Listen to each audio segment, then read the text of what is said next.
News Today, brought to you by the Admiral Corporation, makers of Admiral Radio, America's smart set. By shortwave broadcast direct from important overseas stations, as well as leading news centers of our own country, CBS correspondents are waiting to bring you a complete report from the world's political and battlefronts. But first, here's Doug Edwards. The Russians have reached Romania. Marshal Stalin announced a few minutes ago that Soviet troops have reached the Prut River frontier of Romania on a front of almost 53 miles long. They've captured the Bessarabian rail junction of Belzi. Large forces of American bombers were out again today, pounding Europe into shape for invasion. In the Pacific, our planes have raided Rabaul again without meeting Jap resistance, and in India, heavy fighting is reported on the Manipur plain, with the Japanese only 34 miles from Imphal. And now for our first report direct from overseas and news of the fighting in Italy, Admiral takes you to Naples. Eric Severide reporting. The situation on all three Italian fronts, Cassino, Anzio, and Vesuvius, is quite static tonight. Nothing happened at Cassino save artillery fire. At the beachhead, a British destroyer shelled German positions, and Mount Vesuvius seems to be subsiding a bit after taking 26 human lives. You have heard about the daring assault of Monastery Hill at Cassino by a small number of Allied troops who found themselves pinned down there by German fire. Their communication with the rear were almost entirely cut off. First, we tried to send in runners on foot carrying packs. They didn't all come back.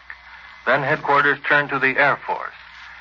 One of the flyers of the 86th Fighter Bomber Group who came to the rescue is here now to explain a bit how this novel operation was carried out.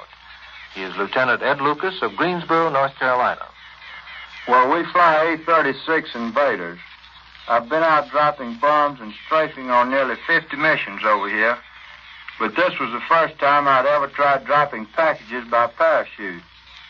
It's a lot different and it's pretty tricky. Well, just what's the process? The first part is simple coming up to Cassino. There's seldom any opposition over that stretch. Then we swung in on Cassino. We went in 2 planes at a time. Carried the bales under the wing, one on each side. You just pull the bomb release and the parachutes open on a static line. Well, how high are you? I think I was usually around 100 feet above the ground. As a matter of fact, we were below the German gun positions on top of the hill. We had to come in at relatively slow speed, or we'd never hit the proper spot. And could you actually see those maroon men on the hillsides? I just got a glimpse of them once. 2 men were running bent over, going for a chute bundle on the ground nearby. They were keeping low to stay out of the line of German fire. Must have been in a shallow ditch. Mostly, however, the place looked like it's all dirt and rock.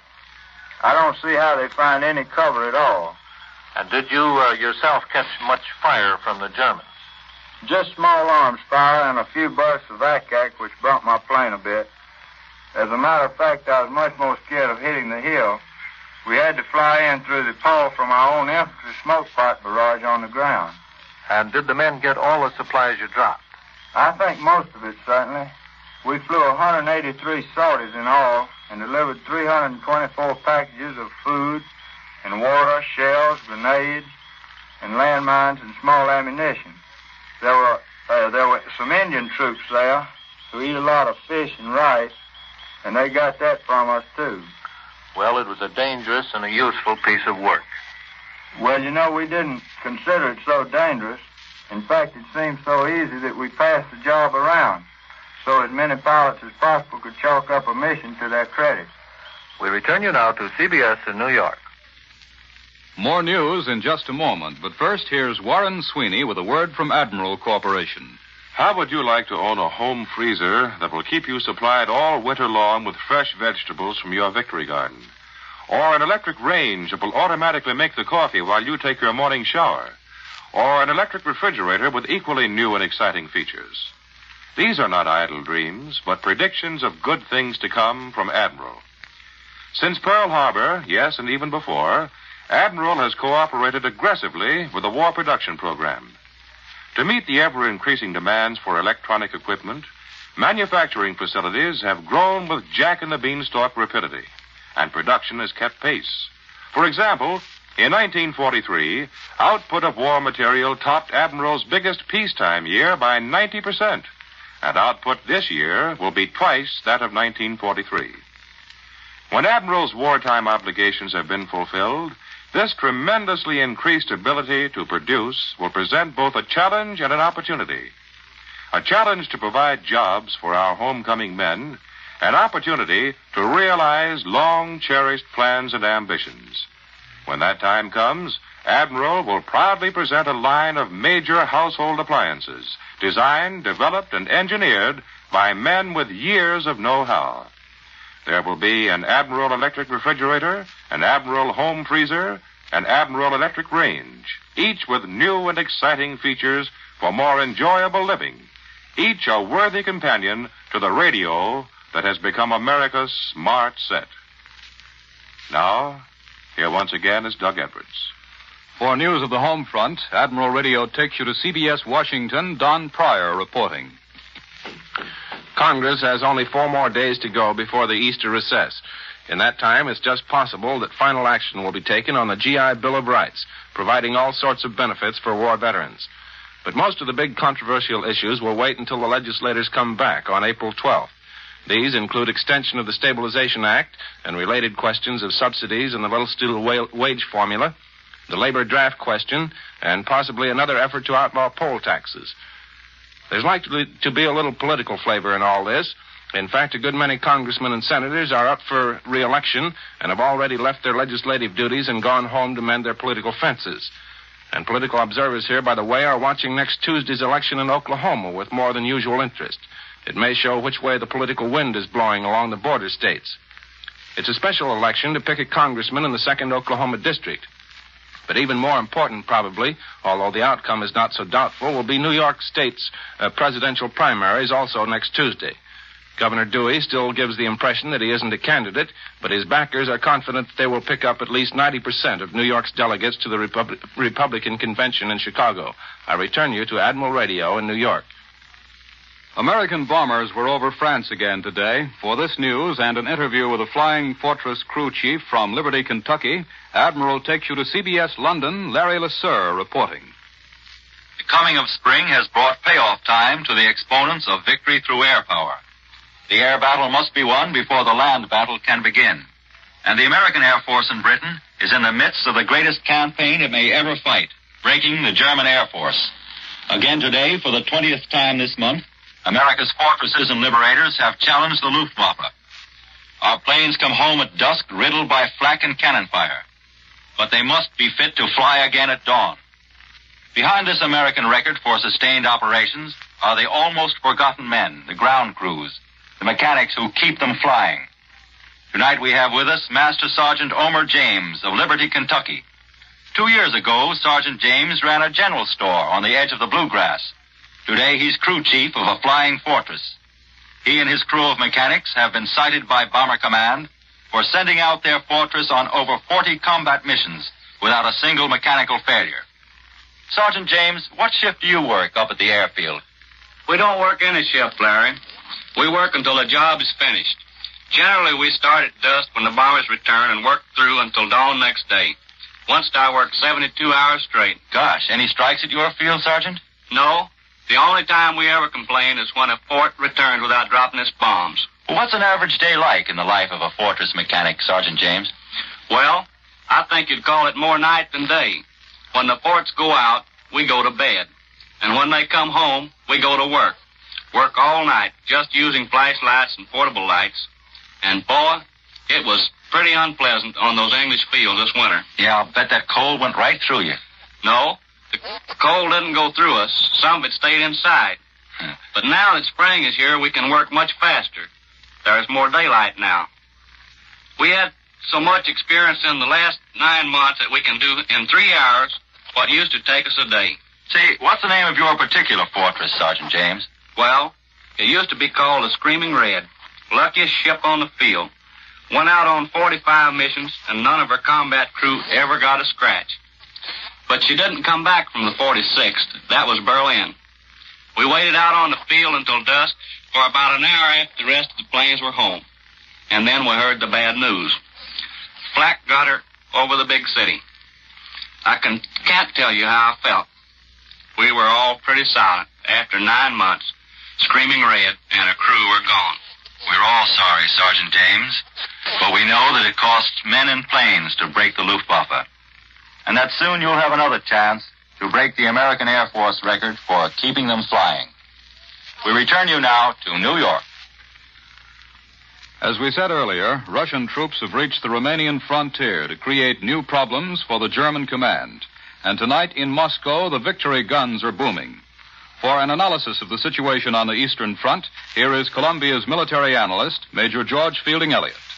The crucial point in the Russian fighting is now the Romanian rail center of Cernati. This town, the capital of Bukovina, controls the 2 mainline railways which feed the whole of eastern Romania and form the only direct connections between Germany and the armies of Field Marshal von Manstein. If Cernati is taken by the Russians, these armies will be dependent on circuitous lines of railway running through Hungary, with the single exception of a rather poor line through the Jablanica Pass. The fall of Cernati should spell disaster for these German armies. And Cernati is in very real danger. With the collapse of German resistance at Proskirov and the encirclement of the town of Kamenets-Podolsky, the Russian armies of Marshal Zhukov have reached the upper Dniester River on a broad front, with good communications behind them. They are at this point only 25 miles distant from Cernati. Front reports say that tanks and trucks with lights blazing in order to make better time rolled all night from the Bug to the Dniester. This suggests that the Russians are now indifferent to the German Air Force, which is so largely occupied in defending western Germany against the powerful bombing attacks from the British Isles. Meanwhile, at the central part of the southern front, the Russians under General Konev have smashed through the Dniester barrier and have driven clear through to the Prut River, the border of Romania proper, on a 53-mile front. It would appear that von Manstein's group of armies may be in danger of being broken up into small, separated groups and thus destroyed in detail. Certainly very large numbers of German troops are still east of the Dniester, some even east of the Bug. The possibility that these troops may escape the vast Russian encircling movements grows less with every day of Russian progress. Where only a few days ago we were thinking somewhat hopefully of a Russian encircling movement between the Bug and the Dniester, we can now envisage the possibility of such a drive much farther west, between the Prut and the Carpathians. And if such a move could be completed, it would encircle and entrap the whole of the German armies within its grasp. That was Major George Fielding Elliott. With the election on the horizon and millions of American troops scattered all over the world, there's a very big job to be done informing those men and women of the issues in the campaigns. To hear more about that, here is Bill Slocum, Jr. The American soldier is the best fed, best equipped, and best paid fighting man in the world, which well he might be. He is also the best informed fighting man extant. For that he can thank first the American people, who would have it no other way, and then the Army Information Branch, which, through its famous Army News Service, sees to it that the GI in the Italian mud and the Pacific heat is fully and quickly informed of the fate of his favorite prize fighter in the ring, or his favorite movie star in the courtrooms of Hollywood, or how Main Street looks back home. With Election Day on the horizon, the job of the Army News Service becomes very intriguing indeed. To be very blunt about it, the President of the United States is the Commander-in-Chief of the Army and Navy. And if he isn't going to run for president, it's a cinch he'll be rooting for some man who does. I've asked Colonel Franklin S. Forsberg, officer in charge of the Army News Service, the famous Army newspaper Yank, and other troop information activities working from New York, to talk with us today about how the Army will handle campaign claims and facts. Not that they are necessarily related. Colonel Forsberg.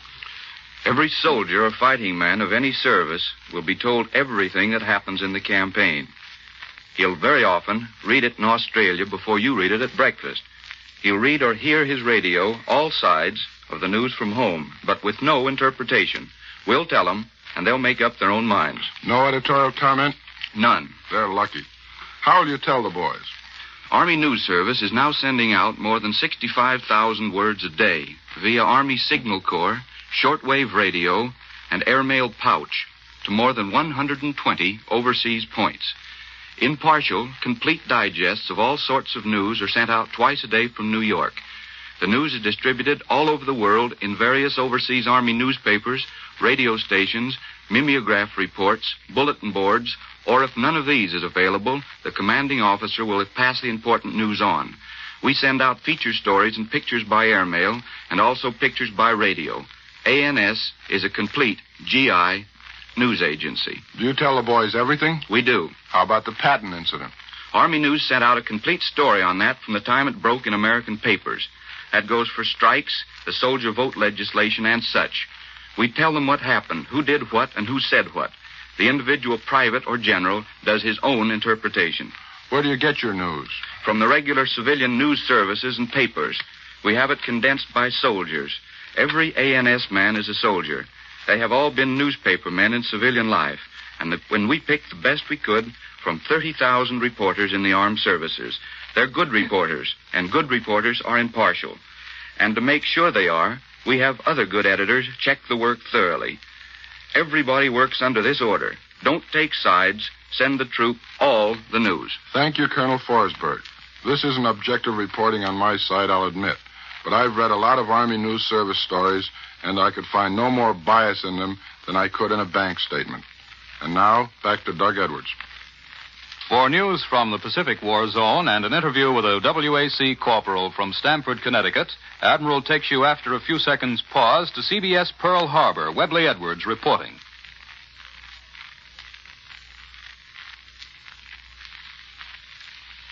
The forward advances of our forces from the Southwest Pacific have given the Americans control of the Pacific Sea areas as far north as Truk. Admiral Nimitz' Pacific Fleet forces have demonstrated their control of the sea lanes from the Central Pacific as far west as Truk and as far north as the Marianas. And the Japs have, in effect, been pushed back to a defense perimeter only half as large as it was 4 months ago. The Japs' inability to supply their bypassed forces in the Marshalls and in the New Britain, New Guinea, Solomons area now virtually settles the fate of a good many thousand Jap troops. The Eastern Carolines Islands of Ponape, Kusai, Pingalap are within distance of our heavy land-based bombers and have been bombed persistently. These bombings are a threat to the ships upon which these Caroline Islands depend for supplies, which makes it possible that even these Eastern Caroline Islands may wither and die. Into the Pacific this week came the first contingent of WACs, women soldiers of the Women's Army Corps, attached to the Air Transport Command, AirWACs. And with me here at the Pacific Post is Corporal Leith Hamilton, age 28, of Stamford, Connecticut. Do I call you Miss Hamilton or Corporal? Just Corporal. Well, how does it feel to be out here in the combat zone, Corporal? This is what we've been training for. We volunteered for overseas duty. Back in the States, we knew we were doing a job, just as thousands of WACs there are doing now. But out here, we are so close to the real thing, and it gives us more of a feeling of active participation. I've never seen anything like this place in my life. There certainly is a big war going on out here. Are you married, Corporal? Yes. My husband is Lieutenant John A. Hamilton of the Air Transport Command. He's the best navigator in the North Atlantic Wing. Why, naturally. Tell me, do the other WACs have any dates with the GIs around these here parts? Yes, they're allowed to have dates, but they must go out in groups of at least 4, and they can't have dates with officers. The girls hit it off very well with their brother soldiers, and they've already met some enlisted men they used to know back home. They're very careful of us out in this man's country, though, which is all right with us. Who checks up on the guards? Captain, don't worry. All right. What's your particular job, Corporal Hamilton? I'm a motor driver. Anything from a 2.5-ton truck on down to a Jeep. We came out here to relieve men to go on active duty, and it's really happening. I'm glad to say that the man whose place I have taken has already received his orders to go. And that's one of the newly arrived AirWACs in the Pacific, Corporal Leith Hamilton, now taking a male truck driver's place in the combat zone. This is Webley Edwards at a Central Pacific airfield, returning you to Admiral Radio in New York.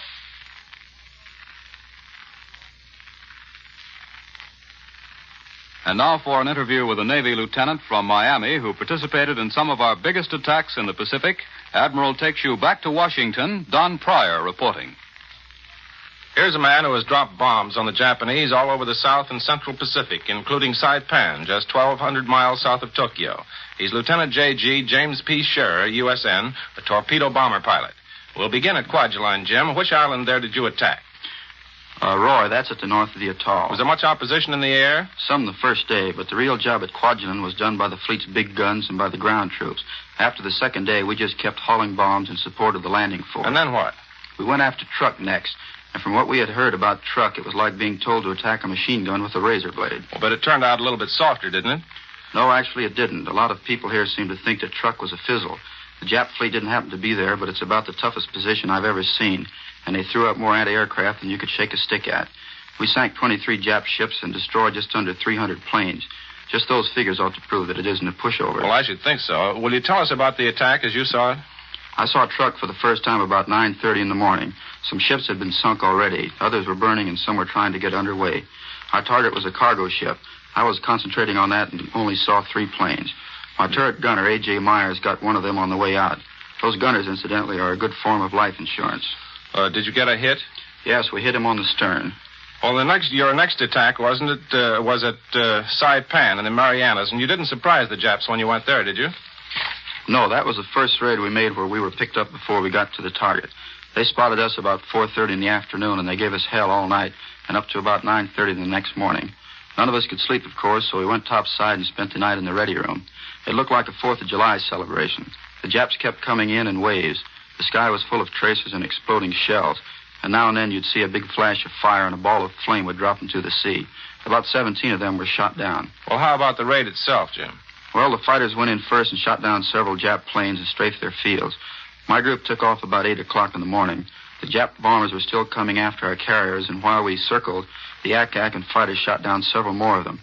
We came over Saipan about 9 o'clock. It's a beautiful little island covered with trees and cane fields, and there's a pretty fair-sized town of several thousand people. We didn't hit that. Our target was an airfield, and we got about 5 Jap planes on the ground. But we missed most of the fun because the Japs tried to dive bomb our carrier while we were gone. But they didn't get a hit. There was another run later in the day, but it didn't get in on that. They went after the only ship in the harbor and shot up a few small boats. Well, Jim, you look awfully healthy for a man who's been through all that. Have you ever been wounded? Once. I was shot down in the raid on Rabaul, and a sailor's helmet fell off when he leaned over to pull me aboard a destroyer. The helmet hit me on the head. Well, in other words, a helmet can dish it out as well as take it. I return you now to Admiral Radio in New York. In closing, we'd like to remind you that Prime Minister Churchill of Great Britain will speak to the world from London this afternoon, and his address will be heard over the Columbia Network at 4 p.m. Eastern Wartime. And now, once again, here is Warren Sweeney with a word from Admiral Corporation. In the months prior to Pearl Harbor, the personal or camera-type radio was rapidly gaining favor with the American public. Small enough and lightweight enough to carry alone or packed in luggage, the Admiral Bantam was the reigning favorite among camera-type radios. For despite its small size, the Admiral Bantam produces plenty of volume and excellent tone. Operating equally well on alternating or direct house currents or self-contained batteries, there are never any power blackouts with the Admiral Bantam. The Bantam is just one member of the large family of Admiral Radio, America's smart set, and they'll all be back when war clouds lift. The Admiral radios of the post-war era will be finer because of the improvements perfected and the experience gained in building wartime communications equipment. Yes, great things are brewing in the modern plants of Admiral Corporation, world's largest manufacturer of radio phonographs with automatic record changers. The appearance of personnel of the armed services on this program does not necessarily constitute an endorsement of our product. The home front pledge is, I will pay my ration points in full, and I will pay no more than ceiling prices. As you know, there is a ceiling price for almost every food you buy. These ceiling prices don't cover just meat and canned goods. They also are in effect on staples like bread, cereals, eggs, soap. In fact, almost everything that goes into your market basket. Know your ceiling prices and pay no more. It's the fair way.